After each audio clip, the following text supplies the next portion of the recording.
Бір шалғай ауылдық жерде ертеректе болған оқиға екен. Бір қыз бен жігіт үйленіп, ұлан-асыр той жасапты. 30 күн ойын, 40 күн тойын өткізіп, абыр-сабыр адам аяғы басылыңқыраған кешкі апақ-сапақ мезгіл болса керек. Жас келін отауынан шығып дәретке шықпақ болыпты.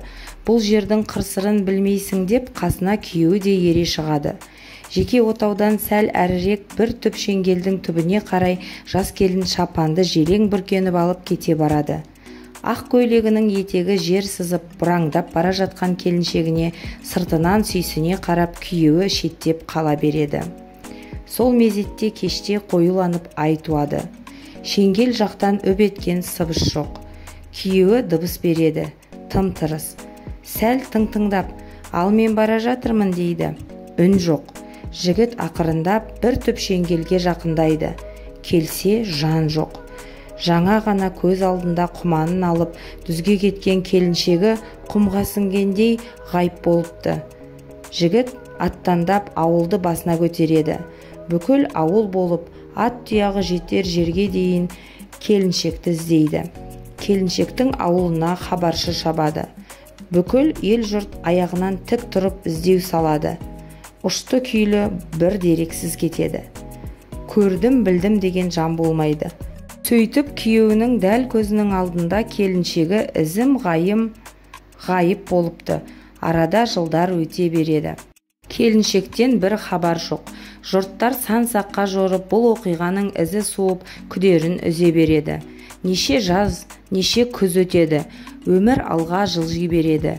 Бір күні кеш қоюланып, түн түнегі түсе бастағанда сол ауылға алыстан баяу жылжыған бір бейне жақындай түседі. Алғашқыда оны ешкім байқамайды. Тек түннің түнегін әппақ ай қуып, айнала ағараңдай көрінгенде ғана сыртта шаруасымен жүрген бірен-саран адам сұлбаны байқайды. Жақын маңда жаяу адам келетіндей ауыл да жоқ. Жұрт жиналып бұл кім екен, жападан далада келе жатқан деп жалғыз адамды күтеді. Жолаушы жақындағанда жұрт гу ете қалады. Жапырлап жол ашып, ләм-мим деуге халдері келмей аңырап қалады. Басына шапанын бүркеніп, ақ көйлегінің етегі жер сызып, қолында құманы бар бұл келген, жоғалып кеткен келіншек еді. Тап бір жаңа ғана түзге шығып келгендей, асықпай өз отауына енеді. Оң босағаға тізе бүге беріп, уф деп терең демін шығарады да бір жағына қарай қисайып құлай береді. Сол құлағаннан ол есін жимастан 3 күннен соң бақилық болады. Қыздың әкесі қолынан келгенін аямай, қызын тірі алып қалғысы келіп, бар тауып, бақсы, балгерлерді жинайды. Еш қайран болмаған екен бірақ.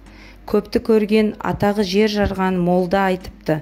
Менің пайымдауымша, бұл қыз күн мен түннің алмасу сәтінде көшіп бара жатқан перінің көшіне тап болған сияқты.